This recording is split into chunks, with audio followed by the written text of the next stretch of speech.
Vamos a, vamos a empezar a continuar con nuestro estudio de las cartas.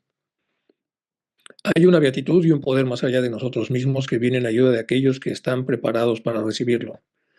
Nos dirigimos respetuosamente hacia aquella beatitud, aquellas grandes fuentes de las cuales emanan incesantemente fortaleza e inspiración, hacia todos los que estamos resueltos a abandonar el yo personal para desarrollarnos, para aprender, para compartir fraternalmente, para practicar altruismo y para servir sin reserva alguna. Rada. También nos dirigimos con respeto a los grandes seres de luz, inmediatamente superiores a nosotros, a nuestros hermanos mayores y divinidades que ayudan a la humanidad, en especial a nuestros amados Chohan, Mahachohan y maestros de sabiduría.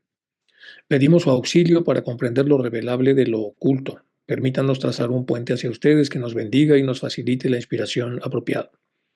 También nos dirigimos al interior de nosotros mismos, a nuestros yoes superiores, y queremos, como siempre, ser como los estudiantes fieles que nunca ponen ni pondrán en duda a sus maestros, que siempre les agradecemos y les amamos con devoción al afecto, que siempre los admiramos y respetamos porque sabemos que son el divino camino que a todos nos aguarda. Vamos con la carta 93, que es una carta muy bonita, muy profunda, tiene muchos extras que vamos a analizar por la forma como el maestro va comentando cosas. Nos quedamos en una parte de esta carta, entonces continuamos. Dice, de modo que, dice el maestro, en este caso, al haber tenido en ese momento más vívida en mi mente el diagnosis psíquico de la corriente de los pensamientos espiritistas, de lo cual la charla del lago Pleasant era un señalado síntoma, transfería involuntariamente aquel recuerdo más vívidamente de mis propias indicaciones y conclusiones al respecto. ¿Se acuerdan que en este lago fue la reunión esta de los espiritistas, donde fue el maestro a ver cómo estaba el estatus de lo que ahí se iba a tocar, para tener más herramientas, aparentemente tener más herramientas para poder disuadir a las gentes que desarrollaban cierto psiquismo de que siguieran la ruta del espiritismo y mejor estuvieran en una escuela seria? Bueno, para más o menos esto es un comentario al margen de la persona que está presentando esto. Pero fue allí, en el lago Pleasant, donde va a pasar el lío este del escándalo este Kindle. Por así decirlo, las declaraciones de las víctimas expoliadas, entre comillas, según el señor Kindle, o sea, los que fueron aparentemente copiados, salieron a plena luz y fueron fotografiadas más claramente. Primero en el cerebro del Chela y a partir de ahí sobre el papel que tenía ante él un doble proceso y una mayor dificultad que no la simple lectura del pensamiento. Perdón, mientras que el resto de mis observaciones y explicaciones, tal como ahora lo veo, apenas son visibles y están completamente borrosas en los fragmentos originales que tengo ante mí.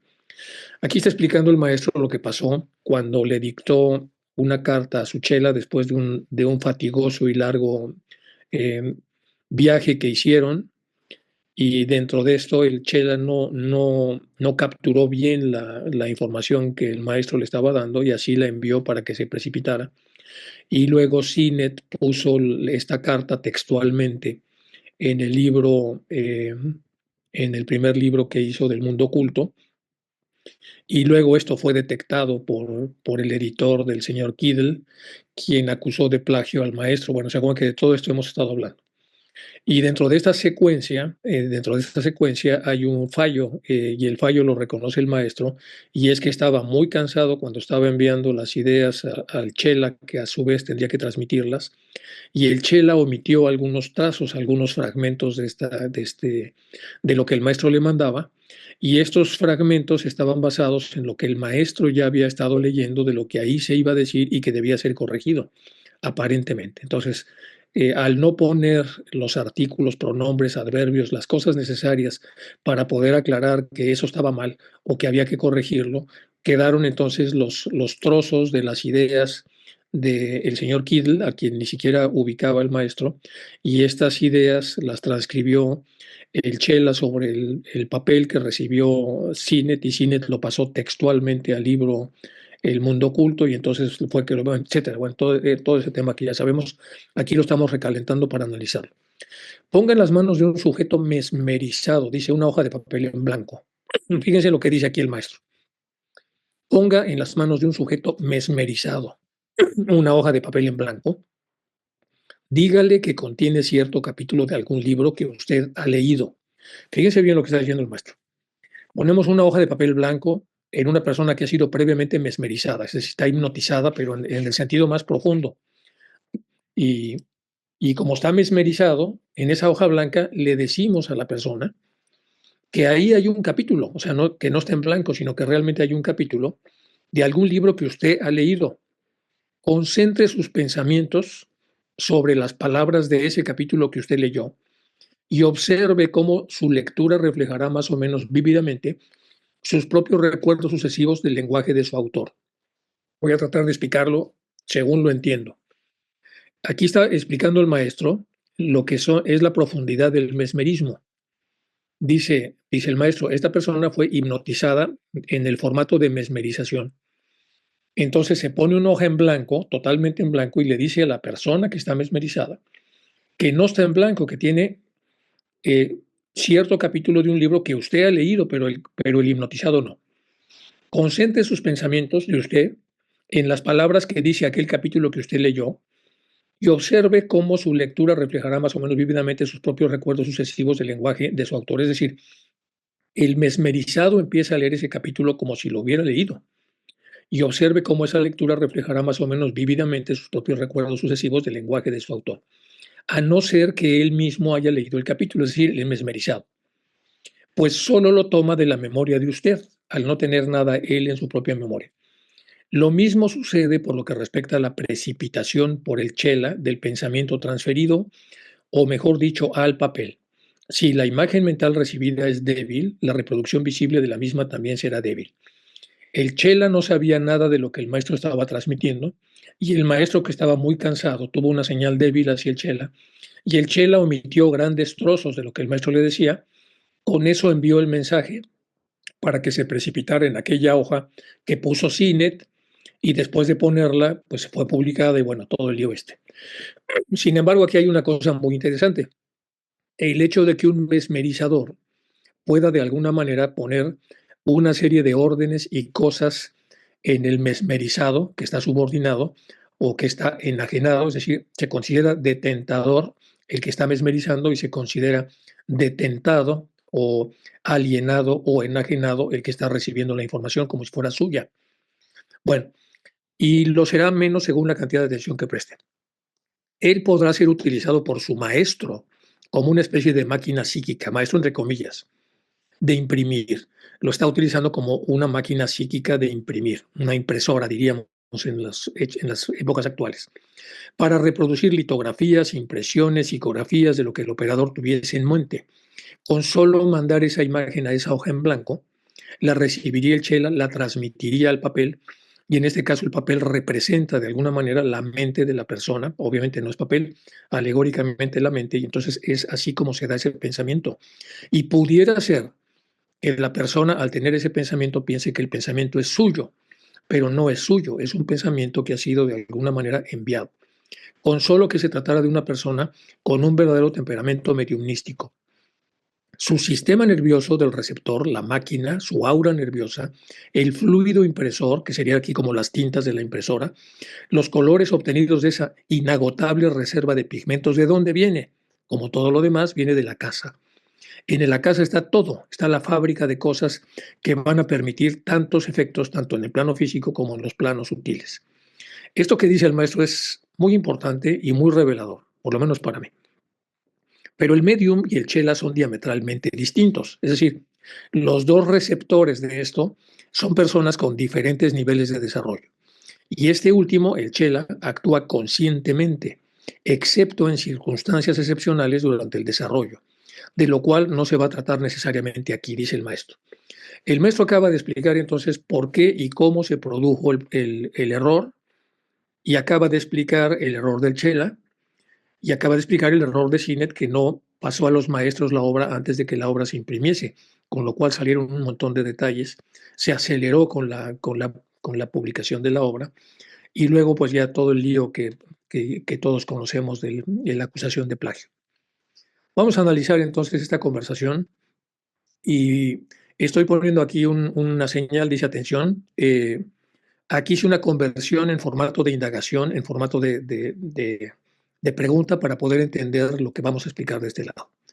Bueno, Al final de cuentas, nosotros estamos viendo cómo dos ingleses están en contacto con dos personas mucho más desarrolladas que nosotros, que ya entraron en un canal de desarrollo superior y por lo tanto tienen mucha información, mucha más que nosotros. Y no solo tienen más información que nosotros, sino además ellos tienen el voto de secrecía, con lo cual no pueden revelarlo absolutamente todo, pero sí pueden revelar más de lo que habitualmente se sabe y además deben corregir lo que los mediums de alguna manera están poniendo como cierto sin serlo. Más o menos es el contexto. Entonces hacemos la pregunta, ¿dónde se han dado los conocimientos profundos que tienen los maestros? ¿Existe o existió algún lugar? Sí, la respuesta es Abayagiri, que significa monte impávido o intrépido. Esa es la respuesta que dan los budistas. ¿Dónde está localizado? Está situado en Ceilán. Allí está o estuvo un antiguo vihara o monasterio en donde el célebre viajero chino Fa Hien encontró 5.000 sacerdotes y ascetas budistas en el año 400 después de Cristo y una escuela llamada Abayagiri Bashina, o sea, la escuela de la selva secreta, así se llamaba. Esta escuela filosófica fue considerada como herética. Herético quiere decir que son personas con mucho desarrollo, pero que disienten de las normas de una institución por considerarlas caducas o no exactamente coincidentes con los fundadores originarios. Entonces es un herético. ¿En qué consistía dicho heretismo de estas escuelas tan potentes? En que los ascetas estudiaban las doctrinas tanto del grande como del pequeño, vehículo. Esto es, del sistema Mahayana, el Hinayana y también del Triyana, o los 3 grados sucesivos de yoga. Exactamente lo mismo que cierta fraternidad hace hoy día más allá de los Himalayas, que hace hoy. Entonces, aquí de alguna manera este texto está hablando de lo que los maestros siguen, es un sistema muy parecido, aparentemente es lo que está diciendo este artículo, un sistema muy parecido a lo que se estudió a principios del primer milenio, después de Cristo, a través de estas escuelas de la selva. Vamos del otro lado para poder ampliar más esta información. Estamos aquí con el famoso chino Fa Hien, que así aparece en los textos, pero vamos a ver quién es ese hombre. Fa Hien fue un peregrino y monje budista que nació y que reconoció India, Nepal y Sri Lanka. ¿Cuál era su objetivo? Recopilar los numerosos discursos de Buda, los llamados sutras y textos de diversas escuelas budistas, entre el año 400-415 después de Cristo.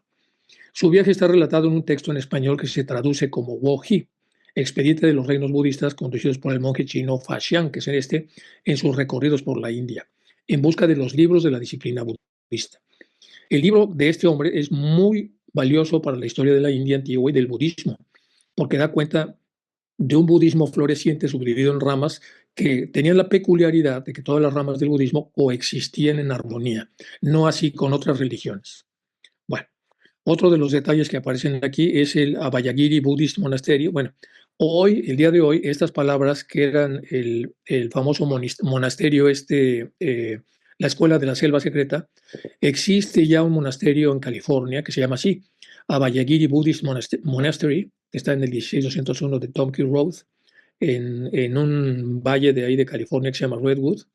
Y bueno, ahí están los datos, porque si ustedes lo buscan en internet va a salir eso, pero no es eso lo que estamos buscando. Estamos buscando el antiguo lugar que estaba en Ceilán.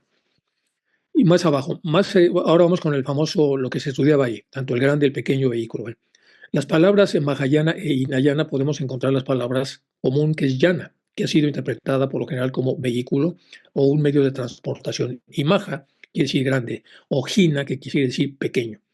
Por consiguiente, la palabra Mahayana es trasladada como gran vehículo, vehículo grande, mientras que Hinayana como pequeño vehículo o vehículo menor.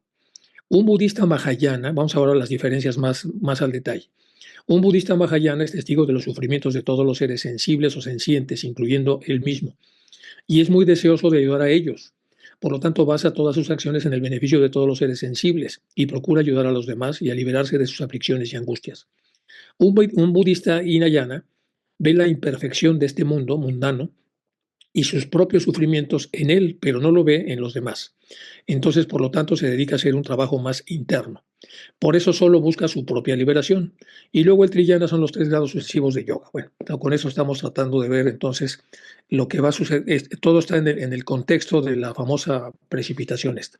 Se puede decir que estas escuelas no seguían las líneas sectarias, es decir, las líneas que de alguna manera la escuela ya establecida seguía. Sí, esto prueba que los discípulos de estas escuelas, de la selva secreta, etcétera, han sido y son tan antisectarios como sus humildes admiradores, los teósofos.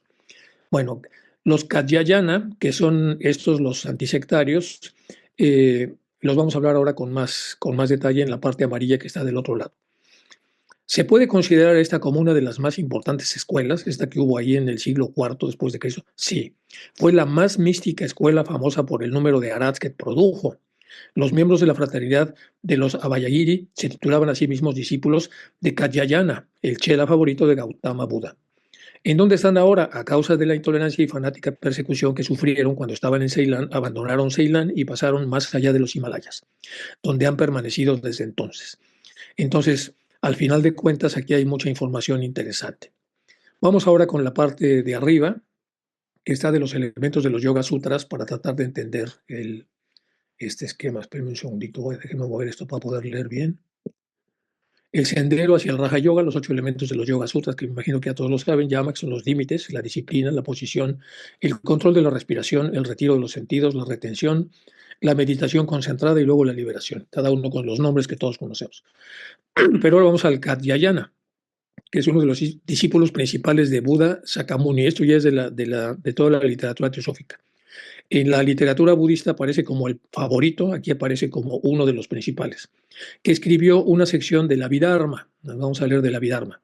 El Abhidharma es el tercero de los 3 pitakas, o sea, las colecciones de las cestas en que se dividen las enseñanzas de Buda. Este pitaka, que se asocia con el entrenamiento de la sabiduría, de prajna, define muchos de los temas mencionados en los sutras y los organiza en clasificaciones como los 5 skandhas, los 12 ayatanas y los 18 dhatus, proporcionando así herramientas para generar una comprensión precisa de toda la experiencia. Busquen ustedes por su cuenta lo que son las definiciones de estos 3 elementos para que no se haga esto enorme en la explicación, sino que ustedes puedan entonces hacer parte de su tarea tratando de entender lo que ahí se está diciendo. Bueno, Ariemos Eagle escribe, a menudo visto como un poco más de un catálogo seco y poco inspirador de listas y definiciones, este material es de hecho un repositorio de los conceptos e ideas fundamentales que informan a las principales escuelas y tradiciones filosóficas budistas. Las grandes figuras del Mahayana como Nagarjuna y Asanga deberían ser consideradas como una presentación de análisis crítico de las primeras tendencias realistas del pensamiento budista. En lugar de postular puntos de vista que rechazan el marco mismo sobre el que se construyen todas las teorías filosóficas búdicas, en un nivel más práctico, la literatura de Abhidharma contiene el material que permite investigar y aprender con minuciosa precisión todo lo que fue la enseñanza de Buda. Bueno, con eso terminamos entonces que el acusado de plagio es un ser de formación budista muy desarrollado, que tiene toda esta información y que lo único que está tratando de hacer es tratar de arreglar los pensamientos que tienen muy descolocados hace 150 años toda la corriente de espiritistas que vino con Kardec y que empezó a sacar conclusiones que en realidad eran conjeturas. Bueno, vamos ahora a hablar del mesmerismo, que también toca el maestro ahí. Y buscando y buscando y buscando en los anales teosóficos, la librería teosófica, la library esta teosófica, que se llama Theosophical Trust Memorial Library, aparece todo un artículo de mesmerismo. Cuando me meto a fondo, es algo que se publicó en Lucifer. Dice aquí en Lucifer en mayo de 1892, este es el artículo. Entonces se publicó en Londres en mayo, el 15 de mayo de 1892, el número 57, y es, bueno, esta es la carátula de Lucifer de esa época. Y luego aquí en la página 197 de la revista aparece Mesmerism y este es el artículo que fue publicado por George, o sea, ni más ni menos que por uno de los 3 fundadores de la Sociedad Teosófica. Entonces, en 1892 sale este artículo. El artículo lo pueden ustedes bajar para que lo puedan leer al detalle. Pero bueno, vamos a ver algunas cosas que aparecen allí. El maestro entonces dice en la carta, ponga las manos de un sujeto mesmerizado una hoja de papel en blanco, dígale que contiene cierto capítulo de algún libro que usted ya leyó, bueno, lo que ya leímos, ¿no? Y ahora vamos a ver el detalle. Análisis. ¿Quién desarrolló y dio a conocer al mundo esta forma de en donde un detentador puede entrar en la mente de otra persona, fue Anton Mesmer. Y descubriendo, bueno, hay toda una serie de libros donde dicen que él es el descubridor, pero Blavatsky, en el glosario teosófico, dice que solo fue un redescubridor. Todo el tema había sido explorado mucho antes de su tiempo, de hecho, muchos siglos antes de su surgimiento de la civilización en Europa. Y todas las grandes fraternidades de Oriente siempre estuvieron en plena posesión de secretos concernientes a esto, que era de, del vox populi ocultista. Mesmer salió con sus descubrimientos como agente, de hecho, aunque tal vez sin revelar a quienes estaban detrás de él, de ciertas hermandades a las que pertenecía este conocimiento. Sus promulgaciones se produjeron en el último cuarto del siglo, al igual que las de la Sociedad Teosófica, se iniciaron en 1875. Lo que hizo fue que todo se podía hacer en ese momento. O sea, él redescubrió la técnica y la dio a conocer. En 1639, 100 años antes que Mesmer, se publicó en Europa un libro sobre el uso del mesmerismo para curar heridas, que no se llamaba mesmerismo, el polvo simpático de Eridicus mojaius eburu. Se decía que estas curas podían efectuarse a distancia de la herida en virtud de la virtud o facultad directiva que había entre esta y la herida. Sin que dijera cómo, el autor decía que desde lejos se podía sanitizar una herida. Y él se preguntaba cómo es posible que sin que exista un contacto físico sobre una herida se pueda limpiar la herida y de alguna manera impedir el que la herida progrese hacia la destrucción del tejido. Después de que el comité de la Academia Francesa, incluido Benjamin Franklin, dictara sentencia sobre el tema, hablamos ya de muchos años después, condenándolo en esencia, el mesmerismo cayó en descrédito. Pero fue revivido en América por muchas personas que lo adoptaron con nombres diferentes para su trabajo y escribieron libros sobre el mesmerismo. Uno de ellos es el llamado Dots. Alcanzó una gran fama y fue invitado durante la vida de Daniel Webster a dar una conferencia sobre el tema ante los varios senadores de Estados Unidos. Webster ya sabemos lo influyente que fue en la historia de Estados Unidos. Aquí tenemos al señor Dupotet. Asombroso, es un varón francés. Todo esto es el contenido del artículo de George. Asombró a todo el mundo con las hazañas del mesmerismo, provocando cambios tan grandes en los sujetos como los que provocan los hipnotizados hoy en día. Después de un tiempo y tras varios libros antiguos, adoptó una serie de símbolos extraños que, según él, tenían efecto extraordinario sobre el sujeto cuando los hipnotizaba. Y se negó a dárselos a nadie que no fuera una persona comprometida con la salud y con las buenas formas. Esta regla fue violada y sus instrucciones y figuras se imprimieron hace no muchos años para su venta en una pretensión de secreto consistente en el candado del libro. Es decir, de todos modos se trascendió para que las personas sin un desarrollo moral apropiado pudieran hacerse de esos signos. He leído estas instrucciones y descubro que no tienen importancia en absoluto, pues su fuerza depende simplemente de la voluntad de las personas que la utiliza. El varón era un hombre de fuerza mesmérica natural, muy fuerte, y hacía que sus sujetos hicieran cosas que pocos otros podían provocar, como lo hemos visto ahora con los hipnotistas. La gran cuestión que se plantea es si el hipnotizador emite o no fluidos reales. Bueno, vamos ahora con el detalle, dice George. Muchos lo niegan y casi todos los hipnotizadores se niegan a admitirlo.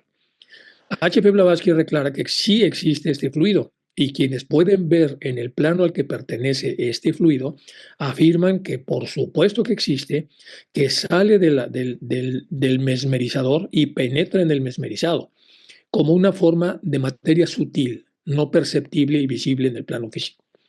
El hipnotizador es como si escupiera o arrojara esta aura sobre un sujeto y el sujeto que no está suficientemente bien protegido la recibe en un departamento de su constitución interna que nunca ha sido descrito por ningún experimentador occidental porque no saben nada de ella.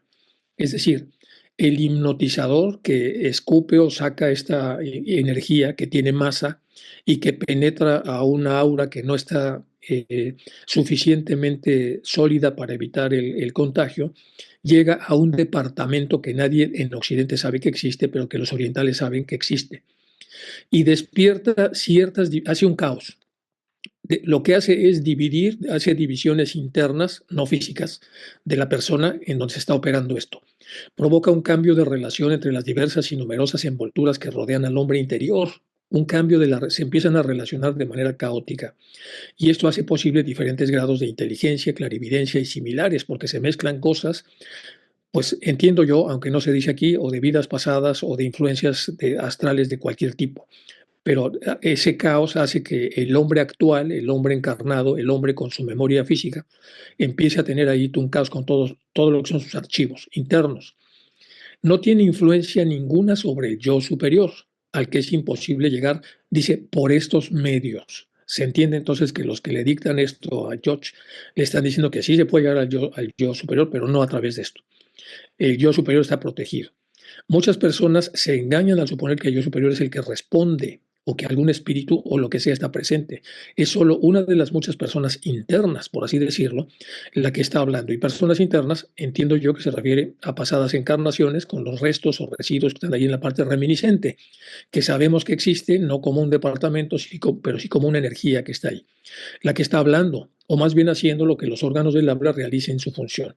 Y es precisamente esto en donde el teósofo y el no teósofo están en falta, ya que las palabras pronunciadas a veces están muy por encima de la inteligencia o el poder ordinario del sujeto que está en vigilia. Bueno, continuamos. Cuando el estado hipnótico mesmerizado es ya completo y a menudo cuando es parcial, hay una paralización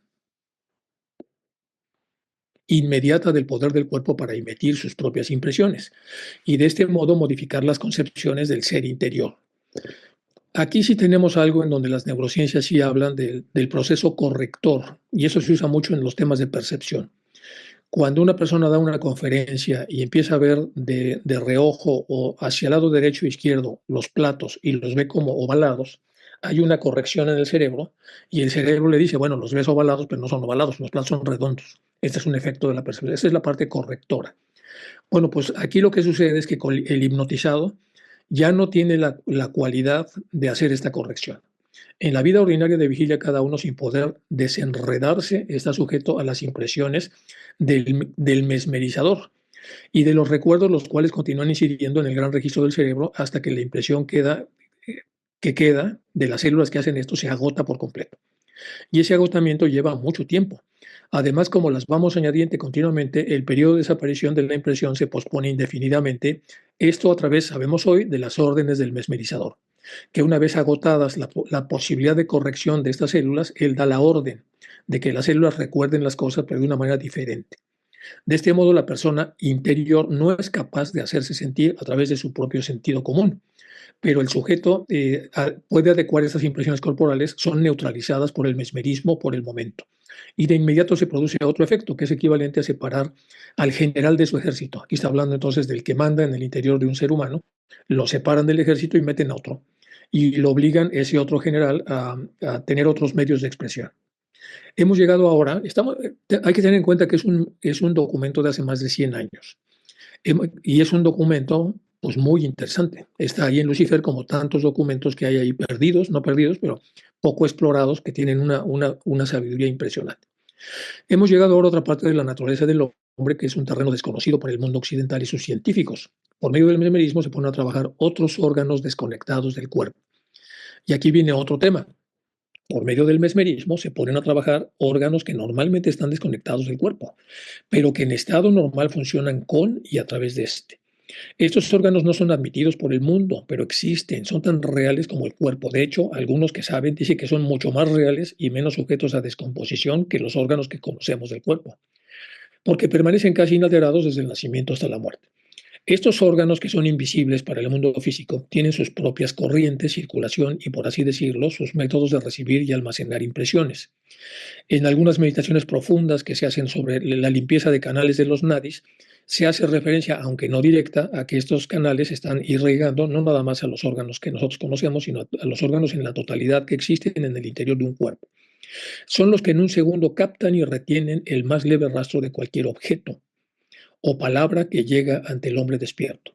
No solo los retienen, sino que muy a menudo los emiten, y cuando las personas están hipnotizadas, su salida no está impedida por el cuerpo. Se dividen en muchas clases estos órganos y grados. Cada uno de ellos tiene una serie de ideas y de hechos peculiares, así como centros en el cuerpo etéreo en los que se relacionan unos con otros. En el lugar de que el cerebro se ocupe ahora de las sensaciones del cuerpo, se ocupa de algo completamente diferente y comunica lo que estos órganos internos ven en cualquier parte del espacio al que se dirige. Y en lugar de haber despertado al ser superior, simplemente ha descubierto uno de los muchos conjuntos de impresiones y experiencias de que se compone el hombre interior y que se encuentran a gran distancia de su ser superior. Estas variadas imágenes son captadas por todas partes y normalmente son eclipsadas por el gran rugido de la vida física. Es decir, tenemos poco contacto con ellos, pero sabemos que un hipnotizado pues, puede romper una madera muy, muy amplia, el muy hipnotizado puede ponerse con una rigidez tal que entre la nuca y los talones puede mantenerse, o sea, puede hacer cosas que no son normales que puede hacer una persona a través de su cerebro normal.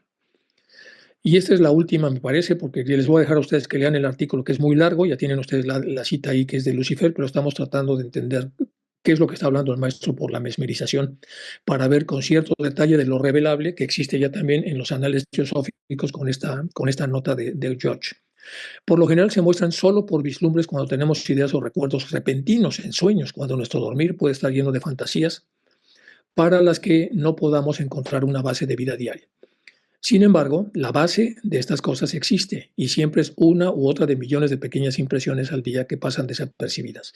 Yo entiendo esto como los mensajes que vienen en los sueños y que vienen de otras encarnaciones o que vienen de la memoria reminiscente, utilizan estos órganos como intermediarios para que a través de ellos salgan vislumbres hacia la conciencia del cerebro vigílico y en un pequeño momento, si hay continuidad de conciencia, puedan formar parte de la recordación, es decir, la evocación que hace la persona que ha soñado previamente con todos los enormes beneficios que esto tiene. Bueno, porque este cuerpo astral y doble impregnan el físico como el olor impregna el cuenco del agua, y aunque en las concepciones materialistas de la actualidad no se admite una sombra tan brumosa tenga partes o poderes y órganos, sin embargo los tiene, perdón, todos con un poder y una influencia sorprendentes. Aunque tal vez sea una niebla, puede ejercer en condiciones adecuadas una fuerza igual a un viento invisible, es decir, es real. El colector, por así decirlo, de los átomos visibles, que nos hacen tal como nos vemos exteriormente, el colector de átomos visibles que nos hacen tal como somos, porque nosotros tenemos visibilidad sobre los átomos visibles. Así al nacer el cuerpo astral tiene potencialmente un cierto tamaño. Cuando se alcanza ese límite se detiene la expansión ulterior del cuerpo, lo que hace posible lo que hoy conocemos como pesos y tamaños promedio. Al mismo tiempo el cuerpo externo se mantiene en forma gracias al cuerpo interno hasta el periodo de descomposición. Y esta descomposición seguida de la muerte no se debe a la desintegración corporal en sí misma, sino al hecho de que se alcance el término del cuerpo astral, cuando ya no es capaz de mantener intacta la estructura externa que de él proviene, del astral, al agotarse su poder para resistir el impacto y guerra de las moléculas materiales, sobreviene el sueño de la muerte. Ahora bien, así como en nuestra forma física el cerebro y la columna vertebral son los centros de los nervios, en la otra existen los nervios que se ramifican del cerebro y la columna vertebral, internos hacia toda la estructura. Todos ellos están relacionados con todos los órganos del cuerpo visible externo. Bueno, voy a dejar acá para que ustedes puedan bajar el artículo y leerlo. Bueno, obviamente tradúzcanlo y léanlo o léanlo si pueden leer en inglés para que vean, porque evidentemente esto fue dictado seguramente, como le pasó a Blavatsky también, fue George el amanuense, aparentemente, es una opinión del que está presentando esto, por la enorme profundidad que tiene todo lo que está diciendo George en este artículo. Entonces, si regresamos a lo que estaba diciendo el maestro hace un momento, está explicando algo que es súper potente, está mezclando lo que es, bueno, primero la mediumnidad, que a través de ciertos esbozos saca conjeturas, una conjetura, vamos a ver dentro de un momento lo que significa, en vez de sacar conclusiones cuando se tiene suficiente información como para poder convertirla en un concepto que pueda ser divulgado para que la gente realmente tenga contacto con la verdad y no con una conjetura que normalmente son muy erradas porque son simplemente ciertos detalles que se tienen y a través de los cuales se hace un cierre prematuro. Bueno, esto es entonces el artículo de George, ya les dije dónde está y ahí viene incluso cómo sacarlo. Y continuamos con la carta. Dice la carta continua, pues bien, tan pronto como yo me enteré de la acusación que se hizo hacia él, pues la conmoción entre mis defensores llegó a mí a través de las nieves eternas, o sea, le dijeron ahí en el Himalaya, ordené una investigación sobre los restos que quedaban de la impresión original que fue enviada, pues para ver qué había pasado, dice el maestro. Enseguida me di cuenta que ya era yo el único y gran culpable. El pobre muchacho no había hecho más que lo que se le dijo, es decir, el Chela. Y ahora, al haber restaurado las letras y las líneas que el Chela no omitió, omitidas y confusas más allá de toda esperanza de reconocimiento por parte de nadie, excepto por parte del emisor original, o sea, él, devolviéndole su color y su lugar primitivo, al leerla ahora encuentro mi carta totalmente distinta, como usted podrá observar. Y volviendo al mundo oculto, su libro, la copia que usted me envió, hasta la página citada, especialmente la página 149 de la primera edición. Después de leerla con cuidado, quedé sorprendido por la gran contradicción entre las frases. Hay una laguna en esas ideas, por así decirlo, entre la primera parte, desde la línea 1 a la 25, y la segunda parte, la que se ha dado en llamar la parte plagiada. No parece existir en absoluto ninguna conexión entre las dos partes, porque en verdad ¿Qué tiene que ver la determinación de nuestros jefes de mostrar a menudo al mundo escéptico que los fenómenos físicos están sujetos a la ley, lo mismo que todo lo demás, con las ideas de Platón que gobiernan el mundo o con la puesta en práctica de la fraternidad humana? No tiene nada que ver, dice él. Me temo que solo es su amistad personal hacia el escritor, o sea, hacia mí, la que ha cegado ante la discrepancia y falta de coherencia de sus ideas en esta abortiva precipitación, incluso hasta ahora. De otro modo, usted no podría haber dejado de percibirse de que las páginas había algo equivocado. Como me aprecia tanto, no se dio cuenta que había ahí un problema, que existía un flagrante defecto de coherencia. Además, tengo que declararme culpable de otra falta. Yo no he mirado nunca mis cartas impresas, hasta el día de mi forzada investigación, ahora que fui acusado. Solo había leído su trabajo original, considerándolo una pérdida de tiempo revisar ni un ápice de mis pensamientos precipitados en los papelitos. Pero ahora tengo que pedirle que lea usted los pasajes tal como fueron dictados originalmente por mí y que haga una comparación del mundo oculto delante suyo. Bueno, pues esta es la librería del Congreso. Saben que en Estados Unidos, por ley, todos los libros que se publican en inglés tienen que entrar en la biblioteca del Congreso. Entonces hay una página, ahora antes no la había, pero ahora hay una página. Y en esa página están, bueno, ya saben que la parte solamente de referencias de la librería del Congreso es inmensa, la de Estados Unidos. Y de ahí se van a todos los otros edificios donde están todos los libros publicados y editados que están ahí metidos. En la entrada de esta biblioteca, que es la biblioteca junto con la del Vaticano, pues más importante, no por número de volúmenes, sino por la profundidad que tiene. Hay dos Biblias, una Biblia de Gutenberg y otra Biblia de un dominico, para que la gente con solo entrar a esta biblioteca vea las diferencias que había y cómo se pudo reproducir la Biblia en vez de estarla copiando a través de los religiosos de la época. Bueno, esta es la página. Aquí aparece el copyright y el depósito en 1885 del libro de Sinet. Y aquí está en la página 149 lo que el maestro decía de la primera edición. Dice, aquí lo vamos a ver ahora traducido. Y es curioso que aparece ahí la hierba mexicana, dice el maestro. Bueno, vamos a ver bueno, lo dice Sinet, pero vamos a ver en qué sentido lo utiliza. Bueno, eso es para que ustedes también puedan buscar la referencia en la Biblioteca del Congreso Norteamericana. Y ahora sí vamos a ver dónde está el tema. Bueno, el maestro dijo los renglones hasta el 25, aquí están. Entonces, una vez que vayan ustedes haciendo el análisis de lo que pasó ahí, vean ustedes hasta el 25 y luego después del 25, como decía, que Platón estaba en lo cierto, es lo que dice, las ideas dominan al mundo. Y entonces así es como las personas que reciben las nuevas ideas empiezan poco a poco a utilizarlas en su práctica y a modificar. Bueno, toda esa parte que es la segunda, que no tiene relación con la primera, viene en el formato en inglés. Vamos ahora a poner, esa es la traducción. Este es el Occult World en esa edición. Y aquí vamos a ver lo que dice. Dice, y por eso es que nuestros jefes han decidido arrojar sobre unas cuantas mentes receptoras más luz sobre el tema. A tales manifestaciones son tan reducibles a la ley como los fenómenos más simples del universo físico. Los sabiondos dicen, la era de los milagros han pasado, pero nosotros respondemos, nunca existió. Eso es real de los maestros. Si bien no son incomparables ni carecen de contraparte en la historia universal, estos fenómenos deben venir y vendrán con una influencia abrumadora sobre el mundo de los escépticos y los fanáticos. Eso también está bien. Tienen que demostrar ser a la vez destructivos y constructivos. Destructivos en los errores perniciosos del pasado. Eso también está muy bien porque es lo que hacen los maestros y Blavatsky. En los viejos credos y supersticiones que sofocan en su abrazo venenoso, como la hierba mexicana, a casi toda la humanidad. Ahí está, es chistoso, pero así aparece en el libro. Así dice hierba mexicana. Entonces, las supersticiones que sofocan en su abrazo venenoso, como la hierba mexicana, a toda la humanidad. Bueno, pero constructivos de nuevas instituciones, de una hermandad de la humanidad genuina y práctica, donde todos se convertirán en colaboradores de la naturaleza, la nueva hermandad. Trabajarán por el bien de la humanidad con y a través de los espíritus planetarios superiores, los únicos espíritus en los que creemos en elementos fomentales previamente impensados e inimaginables, pronto comenzarán a manifestarse día a día con fuerza constantemente aumentada y revelarán por fin los secretos de sus misteriosos mecanismos. Y aquí viene el switch. Platón tenía razón. Las ideas gobiernan al mundo y a medida que las mentes de los hombres reciban nuevas ideas, dejando de lado las viejas y decadentes, el mundo avanzará, poderosas revoluciones surgirán de ellas. Credos e incluso poderes se derrumbarán ante su marcha hacia adelante, aplastados por su fuerza irresistible. Aquí es donde empieza a haber un lío a la hora de meter a Platón, y esa es la traducción de lo que el maestro recomienda que se revise. Y de hecho se revisó, porque en las siguientes ediciones, esta ya es una edición, es de la cuarta edición. Aquí les puse la dedicatoria, que le dedique el libro a Kotomi. Dice al Mahatma Kotomi, etcétera. La dedicatoria del libro es a él, porque tenía una gran veneración cíneta hacia el maestro.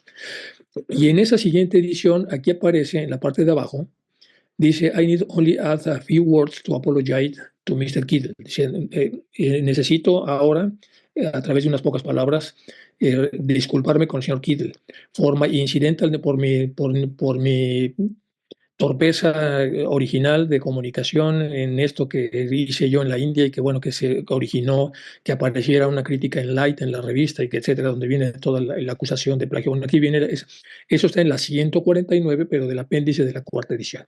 Entonces sí hubo una corrección o una aclaración. Bueno, y esta es la traducción concreta de lo que aparece ahí. Solo necesito añadir unas palabras de disculpa, señor Kittle, por mi descuido occidental de su comunicación original sobre el tema dirigido a mí en la India. Cuando su carta antecitada apareció en Light, no recordaba haber recibido ninguna carta suya mientras estuve en la India, pero en los últimos meses, al estar en Londres y clasificar los papeles que tenían en masa de la India, encontré la nota olvidada, dice Sinet. Mientras estuve en la India y fui editor de un diario, mi correspondencia era tal que las cartas no requerían una acción inmediata por mi parte, inevitablemente eran dejadas al lado después de una rápida ojeada, porque el editor, ¿se acuerdan del Pioneer? Y por desgracia, a veces pasaban inadvertidas mucho tiempo. Después de la aparición de este libro, recibí cartas de diversas clases de todas partes del mundo con preguntas a las que con demasiada frecuencia me vi impedido por otras exigencias de mi tiempo a responder. Con el tono y el espíritu con el señor Kittle hizo su muy natural investigación, no tengo ningún problema en encontrar nada más, y si su carta posterior a Light delató alguna disposición de su parte a construir hipótesis desfavorables sobre la base de los pasajes paralelos, incluso esta segunda carta difícilmente hubiera justificado en sí misma algunas de las protestas indignadas. Bueno, está contestando muy al estilo británico toda la parte de la acusación. Y con esto cerramos el asunto este. Ya vimos entonces lo que es el mesmerismo, ya vimos cómo se hace la precipitación, ya vimos el error en el que incurrió el maestro, ya vimos que el maestro reconoció el error que se hizo, ya buceamos con cierta profundidad sobre lo que es el proceso de la mesmerización. Entendemos hoy en día, 150 años después, que muchos de los mesmerizadores actuales en realidad son magos negros que hacen barbaridad y media con las mentes de las gentes para entrar en ellas a conducir estos vehículos y hacer que la gente haga barbaridad y media. Todo esto entonces lo dejamos atrás y continuamos de otra manera. Seguimos con la carta. Esta vez lo transcribo de mi propia mano, dice el maestro, pues la carta que usted tiene fue escrita por el Chela. Le pido también que compare esta caligrafía con la de algunas primeras cartas que usted recibió de mí. Para compararla se va a usted dar cuenta que era otro Chela el que estaba escribiendo. Tenga presente la categórica negación de la vieja dama de Blavatsky en Simla, de que mi primera carta hubiera sido escrita nunca por mí. Tenga presente la categórica negación de la vieja dama de que mi primera carta hubiese sido escrita nunca por mí. Entonces me sentí molesto por su indiscreción y por sus observaciones de Blavatsky. Ahora puede que ello sirva para algo bueno.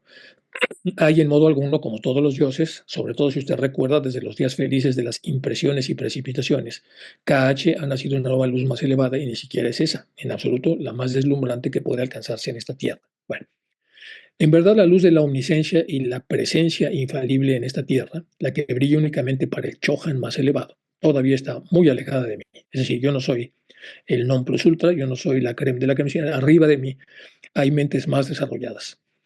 Incluyo la copia, palabra por palabra, de los fragmentos restaurados de lo que realmente debió transmitir, subrayando en rojo las frases omitidas para una más fácil impresión. Entonces, en la página 149, primera edición en inglés. Elementos fenomenales hasta ahora insospechados terminarán por describir los secretos de sus misteriosas operaciones. Eso es lo que él quiso decir. Elementos fenomenales hasta ahora insospechados terminarán por descubrir los secretos de sus misteriosas operaciones.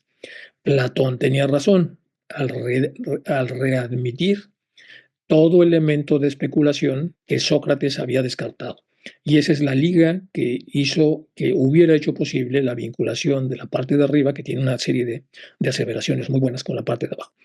Los problemas de la existencia universal no son inalcanzables ni despreciables si se consigue. Los problemas de la existencia universal no son inalcanzables y tampoco despreciables si se llegan a conseguir.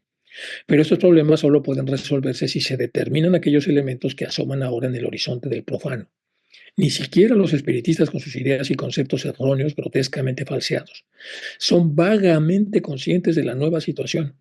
Ellos profetizan y sus profecías no siempre están exentas de un punto de verdad en ellas, de una previsión intuitiva, por así decirlo. Es decir, tienen un toque de realidad que es de donde surge donde surge la conclusión anticipada. Se oye a algunos de estos reafirmando el antiquísimo axioma de que las ideas gobiernan el mundo, y a medida que las mentes de los hombres reciben nuevas ideas y van abandonando las antiguas y decadentes, el mundo avanzará. Poderosas revoluciones nacieron de ellas, las instituciones, sí, incluso puede añadirse los credos y las soberanías. Se desmoronarán los credos y la soberanía, se desmoronarán ante el avance arrollador, aplastados por su propia fuerza inherente, no por la fuerza irresistible de las nuevas ideas ofrecidas por los espiritistas. Eso es lo que debería haber dicho la carta, que no dijo. Terminado esto en azul, que es la corrección de lo que debió decir, entonces aparece lo que ya leímos, que aparece ahí Platón a solas, y aparecen una serie de conclusiones que saca Sinet a través de la incoherencia que había en la carta que el maestro mandó, y de ahí se originó entonces los trozos de lo que el maestro había rescatado del lago de Lake Pleasant, donde estaban los espiritistas por reunirse o reunidos, para poder el maestro poner esto respecto a que hay que tener mucho cuidado, que las ideas que gobiernan el mundo, y a medida que las mentes de los hombres reciban nuevas ideas y van abandonando las antiguas y decadentes, el mundo avanzará, pero hablando específicamente de lo mal que iban las ideas espiritistas. Sí, dice el maestro, ellos tienen razón y a la vez están equivocados. Tengan la seguridad de que cuando llegue el momento será tan imposible resistirse a su influencia como lo sería detener la subida de la marea. Pero yo veo que lo que fallan los espiritistas y sus espíritus es en explicar, al no conocer estos últimos más que lo que pueden encontrar en los cerebros de los primeros, que todo esto llegará gradualmente. Y antes de que llegue, tanto ellos como nosotros, todos tenemos un deber que cumplir. Tenemos una serie de tareas ante nosotros. La de hacer desaparecer, tanto cuanto sea posible, las escorias dejadas para nosotros por nuestros piadosos antepasados, llenas de superstición. Y ahora viene otra vez lo que el maestro quiso decir. Nuevas ideas tienen que ser implantadas en lugares limpios, porque estas ideas atañen a los temas más importantes. No son los fenómenos físicos ni la organización espiritista, sino que son estas ideas universales las que tenemos que estudiar meticulosamente. Hemos de estudiar el noumeno, lo que está detrás del fenómeno, no el fenómeno, porque para comprender este último, antes teníamos que comprender al primero, al que lo causa. Atañen a la verdadera posición del hombre en el universo, es cierto, pero solo en relación a su futuro, no en relación a sus nacimientos anteriores. Por maravillosos que sean estos fenómenos físicos, no podrán llegar a explicar nunca al hombre su origen y menos aún su destino final. O como uno de ellos dice, la relación de lo mortal con lo inmortal, de lo temporal con lo eterno y de lo finito con lo infinito. Esto lo puse en negritas porque es de alguna manera la gran conclusión a la que llega el maestro del daño que se hizo con todo esto. Bueno, ellos hablan muy irreflexivamente de lo que consideran nuevas ideas, más amplias, más generales, más grandes, más comprensivas y al mismo tiempo, en lugar del imperio de la ley inmutable, aceptan el imperio universal de la ley como expresión de la voluntad divina. Olvidados de sus primitivas creencias y de que el Señor se arrepentía de haber creado al hombre, estos pseudofilósofos y reformadores quisieran inculcar en sus oyentes que ahora la expresión de lo que se llama voluntad divina no se puede cambiar ni cambia, por lo cual solo existe un eterno ahora, mientras que para los mortales, los no iniciados, el tiempo es pasado o futuro, por lo que se refiere a su existencia finita en este plano material, del que ellos saben tan poco como de sus esferas espirituales, y han hecho de ellas una partícula de barro como nuestra propia tierra, una vida futura que el verdadero filósofo preferiría soslayar y no ir en pos de ella. Esto hay que leerlo con mucho cuidado, es una crítica con mucho detalle, con mucha profundidad que hace otra vez el maestro a los espiritistas y a los superficialistas que a través de pocos elementos sacan toda una teoría llena de que empieza a ser agua por todos lados. Pero estoy soñando despierto, dice el maestro. De todos modos, esta no es ninguna enseñanza privilegiada para ellos, para los espiritistas. Muchas de esas ideas son fragmentos sacados de Platón y de los antiguos filósofos de Alejandría. Esto es lo que todos nosotros estudiamos y los que muchos han resuelto. Esta es la verdadera copia del documento original, tal como ahora ha sido restaurado. Todo lo que acabamos de leer, entonces, son las cosas que estaban en la carta original que fue deformada. La piedra roseta, ¿se acuerdan? La piedra que encontró Alejandro Magno, donde viene ahí toda la sabiduría hermética, la piedra roseta del incidente Kittel. Y ahora, si usted ha comprendido mis explicaciones sobre el proceso tal como se han dado, en pocas palabras, más arriba, no necesita preguntarme cómo pudo ocurrir que las frases transcritas por el Chela, aunque algo desilvanadas, sean principalmente las que ahora se consideran un plagio, mientras que los eslabones desaparecidos son precisamente aquellas frases que hubieran demostrado que los pasajes eran simplemente reminiscencias, no citas, alrededor de cuya nota predominante se habían concentrado mis reflexiones aquella mañana. Por aquellos días usted estaba dudando si veía el ocultismo en los fenómenos de usted, algo que estuviera más allá de la variedad del espiritismo y de la mediumnidad. Bueno, por primera vez en mi vida, yo había prestado una gran atención a las expresiones de los métodos de comunicación poéticos, a lo que se llama elocuencia inspiradora de los conferenciantes ingleses y americanos, en su calidad y sus limitaciones. Quedé sorprendido de toda esta brillante pero vacía verborrea, y me di cuenta plenamente por primera vez de su perniciosa tendencia intelectual. M lo sabe todo sobre ellos, es decir, los grandes poetas, tanto británicos como americanos, de los conferencistas. eh, pero supuesto que yo nunca había tenido nada que ver con ellos, me interesaban muy poco. Fue su insulso y burdo materialismo de estas gentes ocultándose torpemente bajo un inconsistente velo espiritual, lo que más atrajo mis pensamientos en aquel momento. Se vendían de espirituales, pero en realidad había una intelectualidad materialista muy sólida en ellos.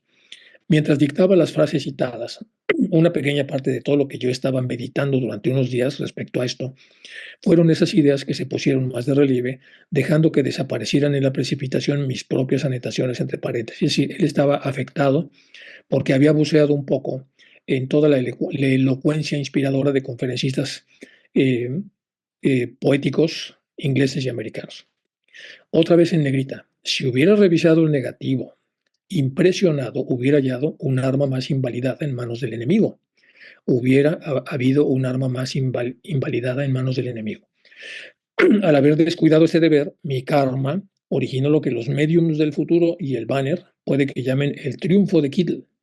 Los siglos futuros dividirán a la sociedad a la manera de sus modernos partidarios de Bacon y de Shakespeare, en dos bandos partidarios peleones que se llamarán respectivamente los quidistas y los cotomistas, los cuales se pelearán por la importante cuestión literaria de quién plagió a quién. Bueno, eso otra vez es puro sarcasmo.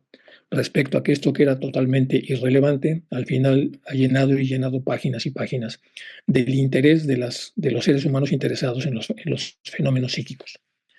Puede que me diga que mientras tanto los espiritistas americanos e ingleses contemplan con perversa satisfacción el sedán Sinet Cotomi, que su gran orador y campeón y ellos mismos disfruten de su triunfo en paz. Que su gran orador y campeón, aquí está hablando por supuesto de Kittle, y ellos mismos disfruten de su triunfo en paz y felicidad, pues ningún adepto proyectará jamás su himaláyica sombra para oscurecer su inocente felicidad. Creo que mi deber es darle a usted y a sus amigos de verdad una explicación. Bueno, a todos los demás les dejo el derecho de que consideren al señor Kittle, quien quiera que pueda ser, como el inspirador de su humilde servidor. Yo he terminado y usted a su vez puede hacer lo que le plazca con estos hechos, excepto su publicación, que bueno, de hecho los publicó después, pero ni tampoco hablar de ellos con la parte contraria, a menos que sea en términos generales. Debe usted comprender mis razones para esto, mi querido amigo. Uno no deja de ser del todo un hombre, ni pierde su propia categoría por ser un adepto. En esta última condición, uno no duda en toda circunstancia, se mantiene completamente indiferente a la opinión del mundo externo. El primero siempre establece una línea entre la supuesta conjetura y el insulto personal deliberado.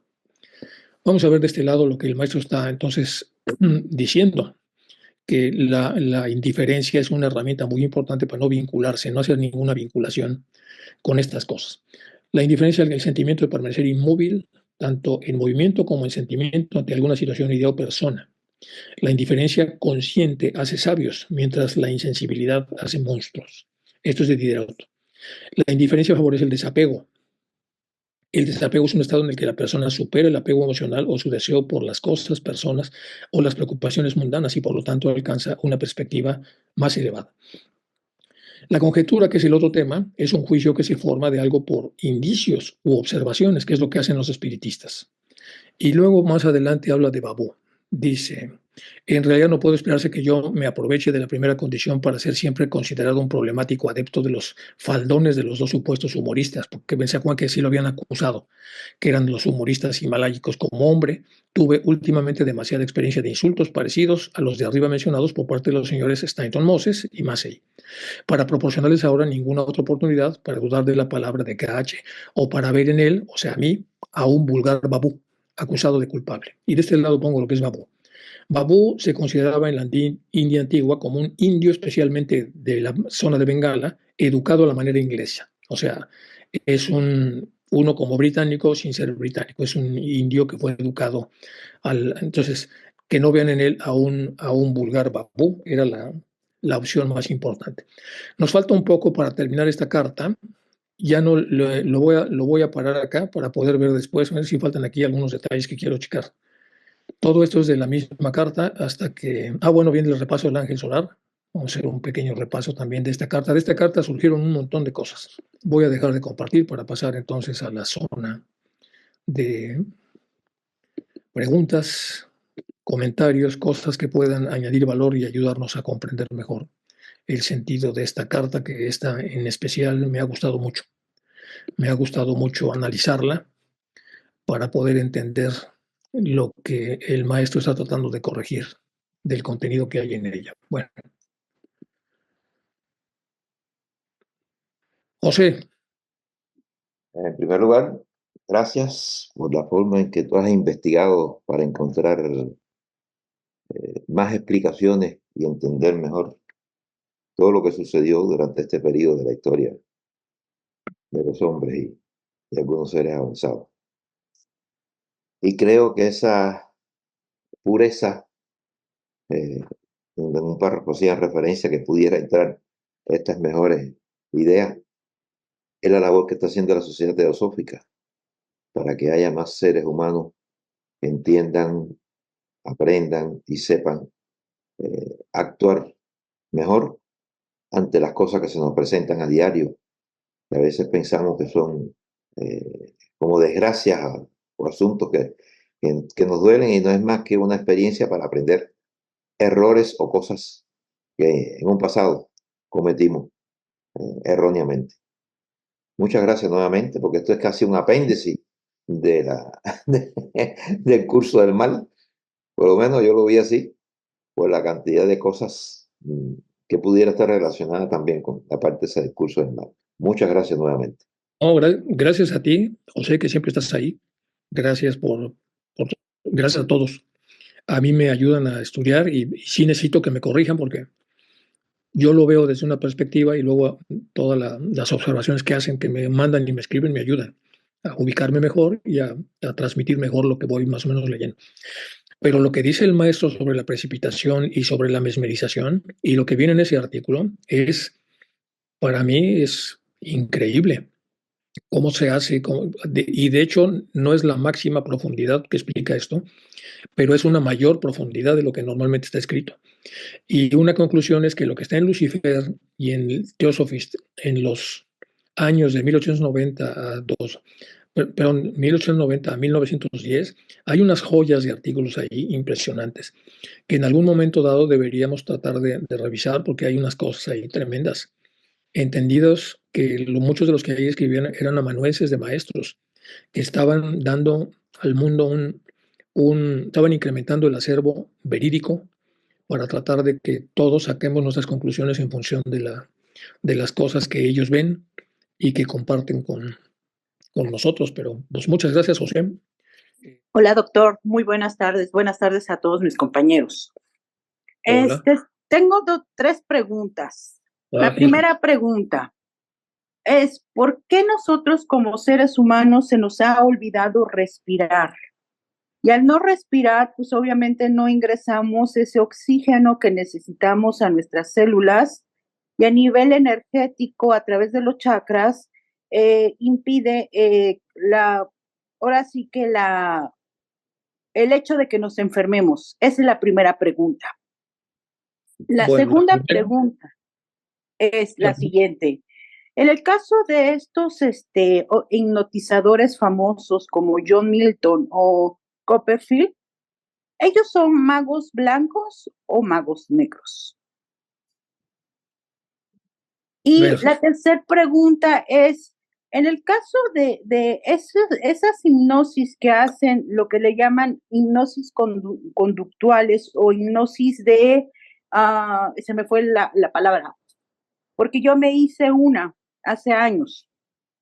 ¿Son funcionales o no al ser humano para poder crear lo que sería, más bien, conocernos a nosotros mismos y obviamente sacarlos la potencialidad de nosotros? Gracias, doctor. bueno, mira, la primera es de por qué no respiramos, no tengo ni idea, Pati. Habría que trabajar esa alegoría, pero si la trabajo me voy a salir del canon de la carta. Acuérdense que en cada carta y en cada asunto, en cada cinematografía, en cada oda, en cada madrigal, en cada cuadro, siempre hay un leitmotiv. Si leen ustedes la definición del leitmotiv, es como la parte central de la que uno debe atender. Yo creo que en esta carta se dicen cosas muy importantes, porque están atacando al maestro Kotomi. Al atacarlo, están atacando la capacidad, posibilidad y derecho que tiene la gente de beber, si es que eso lo tomas como respiración de este oxígeno, que pueda servir a todos para corregir las cosas que sabemos mal respecto al devenir de todos nosotros. Y entonces ahí es donde podría entrar un poco la alegoría. Pero si se va para limpieza de nadie, si lo que sea, pues no puedo entrar por ahí, pero sí puedo mover la alegoría hacia El leitmotiv de esta carta es muy importante. Es un maestro que está tratando de defenderse porque cometió un error de explicar mal el contenido de una carta y luego fue aprovechado por los espiritistas para ser atacado. Y cuántas víctimas tuvo esto no lo sabemos, pero más de uno se debe haber decepcionado o debe haber dudado de la veracidad de los maestros y se perdieron pues, de este oxígeno que dices. Ya no pusieron enfrente de ellos el oxígeno que necesitaban para corregir las deformaciones que en su momento tuvieron los espiritistas por el enorme empujo que tuvo Kardec y porque había pues todo un boom, sobre todo en Francia, por el contacto con estos cascarones astrales. Bueno, eso es en la primera pregunta. De Copperfield y eso, yo creo que no sé si son magos o no, son hipnotistas, son showmans. Ellos viven de hacer shows, usan la mesmerización y con la gente que permite que ellos entren en este departamento. Hay muchas técnicas para que esto ocurra y en cuanto ellos consiguen que la persona se desajuste, que estos como departamentos se desajustan en los accidentes, en los golpes, en las cosas súbitas se desajustan y ellos entran. En el momento que viene un desajuste se meten. Es como un terremoto que abre las puertas de una casa y se meten, luego se cierra. Pero cuando se cierra ya están ahí. Entonces, en casi todos los procesos hipnóticos de este tipo hay que hacer un desajuste, hay que provocarlo. Y se puede hacer a través de una gran relajación de la persona, en donde se duerme y por eso abren la puerta y se meten, o a través de un movimiento brusco y repentino. Y en ese movimiento, en el desajuste, se meten a estas cámaras que está hablando ahí George. Y una vez adentro, pues hacen barbaridades y luego se salen. Entonces, si hacer eso, por supuesto que esto está en los anales teosóficos, está ultra prohibido meter, así estas cosas no se deben hacer. No se debe uno meter en el proceso mental de una persona. Se está ganando una psicosis para la siguiente encarnación como mínimo. Obviamente, aquí estoy hablando, estamos conjeturando, pero de lo poco que he leído y visto y comentado, parece que es sumamente penado en hacer este tipo de cosas, no se deben hacer. Y menos del lado oscuro, es decir, hacerlas para que las personas hagan cosas que no hubieran hecho si estuvieran totalmente conscientes. O sea, dejas tu coche con el motor encendido y la llave pegada, se meten, hacen barbaridades y al final, pues el culpable a los a los ojos del mundo físico es el coche, o sea, tú. Pero tú no ibas ahí, era otra persona la que se metió por el medio que ella hacía. Esa es la segunda y la tercera, no me acuerdo, Pati, pero es la tercera pregunta, ¿cuál era? Que si es factible realizar este tipo de hipnosis para una situación conductual dentro de descubrir realmente nuestro potencial. Gracias. No, el potencial no lo sé, pero se usó durante mucho tiempo. Se usó para quitar taras, para quitar obsesiones. Sí, sí se utilizó con una perspectiva medicinal. Mesmer fue un hombre muy famoso en su época. Tenía mucho dinero, vivía en las orillas de Viena, era amigo tenía dos amigos muy potentes, uno de ellos era Mozart. Così fan tutte es algo que escribió Mozart para él.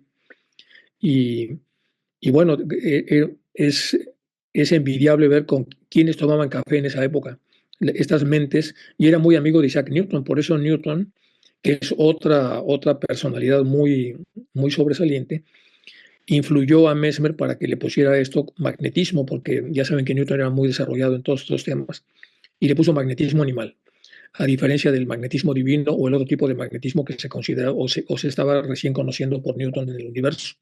Y así le puso magnetismo animal.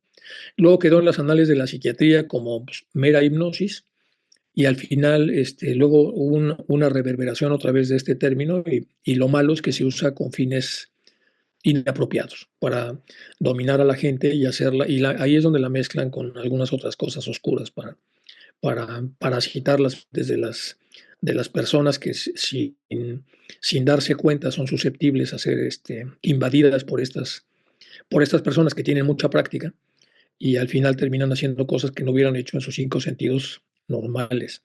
Y ahora, para mí lo importante es toda el detalle que pone George para explicar, de la mano de lo que el maestro está explicando, para saber un poco. Él, claro, él lo explica para el tema de la precipitación y George ya lo explica con mucho detalle. El artículo es muy largo, léanlo con mucho detalle para ver más o menos qué es lo que este, qué es lo que está tratando de decir. Bueno, Pati, yo creo que es lo que te podría yo decir en relación a lo que preguntaste. Espero Bueno, haber. muchas gracias. Al contrario, gracias a ti.